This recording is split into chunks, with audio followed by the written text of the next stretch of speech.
All right. So I thought it might be helpful now that I've started doing my lessons to do a video on how to write a book summary, since there are several students who still have not written one, which makes me super sad. I want you guys to be successful at reading and learning that summary skill. So my first point is that you need to have the format in front of you. This is on resource page 1 of our Spiral, or interactive journal, but it's also on Google Classroom, and it's also on the home page of my webpage on Carmody's website. So you can just click on Independent Reading Book Summary Format. There are 2 formats. The fiction is the most common. If you're reading about a story, this is what you want to write. Nonfiction is if you're reading a factual chapter book about like Apollo 13 or the Titanic or something that's just telling facts but not in the storyline. Again, very few people use the nonfiction, most people use the fiction. So I'll be following that while I model my book summary for you. So first of all, I'm going to keep that summary open next to me, but you won't be able to see it because I'm going to have this card in front of you. So first of all, we're going to follow the format with getting the details at the beginning. I'm going to use my name. And while I write this, it reminds me that we did write one of these together at the beginning of the year, but we did not do it in video version. And so maybe having a video available to rewatch will help some students. But you do have one of these written out that we did as a lesson early on in the school year. So Jennifer Hartman, and the title of my book is 1 Second After. And the format also expects there to be a parent signature in that top right corner. Please make sure that parents, you sign this, or 6th graders, you have your parents sign it. They should be seeing you read it at home every night for like 20 minutes each. That's the expectation, and you're bringing it back and forth to school. So parents should easily be able to sign that after you write it. So then you put your start date when you started reading the book, and your end date when you finished reading the book, and then how many pages there are. People are getting confused on that page number piece. It's simply looking at how many pages are in the book I just finished. This one has 511. Okay, and underneath that, it says 3 stars, and it has Newbery or Special Circumstances. If you read a book much like this one, where there are no pictures and there are there's lots and lots of pages, over 300 pages, and there's little tiny print, come talk to me with your book in hand, and we can talk about whether you should be getting to count that as more than one book. I never count a book as more than one if it's under 300 pages, but if it's over 300, bring it to me and we'll have that discussion. My answer will not always be yes. If it's a graphic novel, it is no. If it is a book with pictures or a very tiny amount of writing on pages, then my answer is no, but we'll talk about it. So this one would very likely count as more than one book, and then you would write it on your book summary right underneath here. Next, we're going to go into the actual summary. So we start with, on the format, it says in the book, title, so in the book, 1 second after,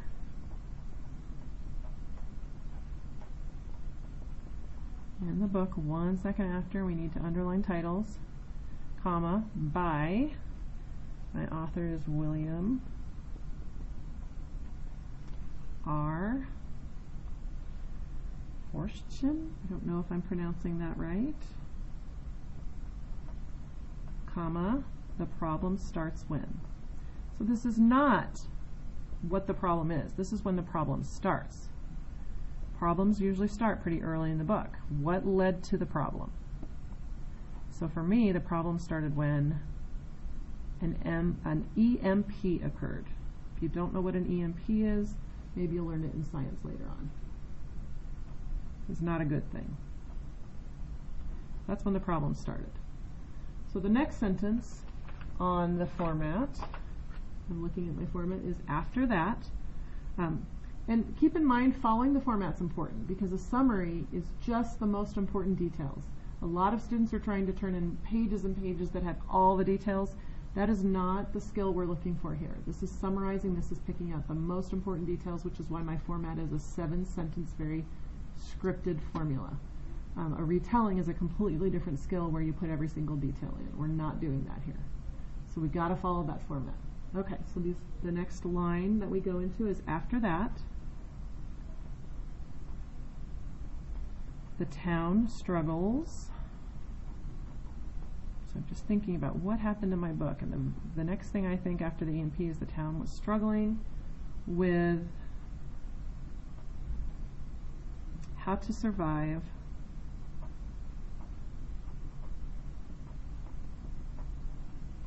without the luxuries in life.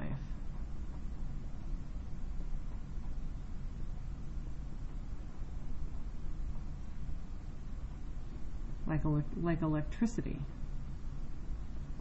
That would be hard, and there was no sign of it coming back. So that was the next event. How do we survive? The next part of the format is next. So you'll notice there's transition words trying to move you through those most important details. Okay, and they have commas after them. Next, the town leaders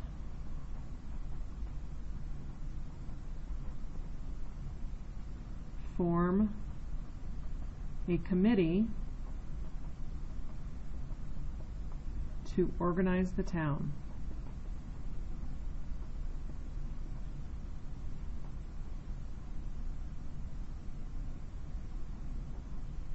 This is super important because chaos is not going to help anybody. So they got organized. They have they had a captain in the military. They had the mayor. They had a doctor. They had a sheriff. They had very important leaders that could speak to different parts of the problems that were going on. The next word for the transitions would be then, comma. So in my story, the next most important thing that happens is then people, sadly, start dying from illness because there's no medications left, and starvation because they're running out of food. And there are no shipments to groceries stores anymore. So that's a very sad part of the book. Okay, the next part of the transition, let's see, we've got problem starts when, after that, next, then, we're moving right through.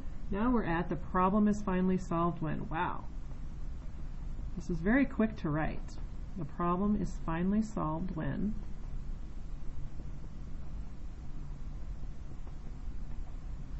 Problem is finally solved when. Let's see, when is the problem solved? The town wins a battle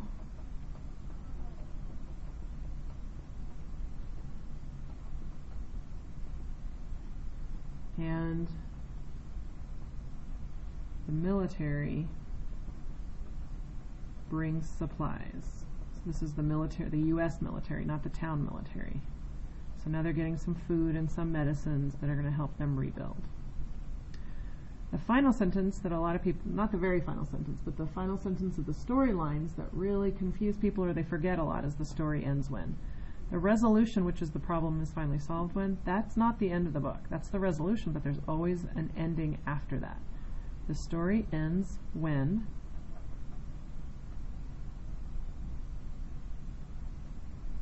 the town has rebuilt.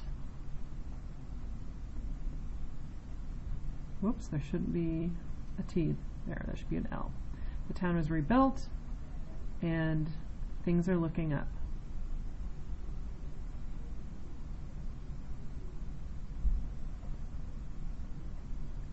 There's lots of extra details I could add there, but then it would be a retelling. I want to stick to just the most important event so I can show I know the skeleton of the book. I know what the main part of the book is about.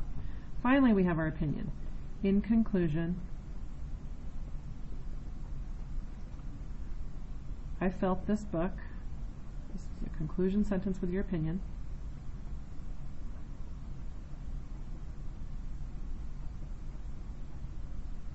was exciting and scary to think about.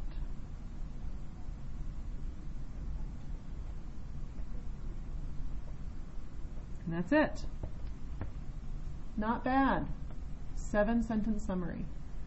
So you need to write those, you need to get a parent signature, you bring them into school, and then you have a reading log taped inside your cover of your spiral that you log it in, you turn this in, and then Mrs. Hartman, me, will sign off on it. These aren't that hard to write. I need to encourage more of you to get going on that.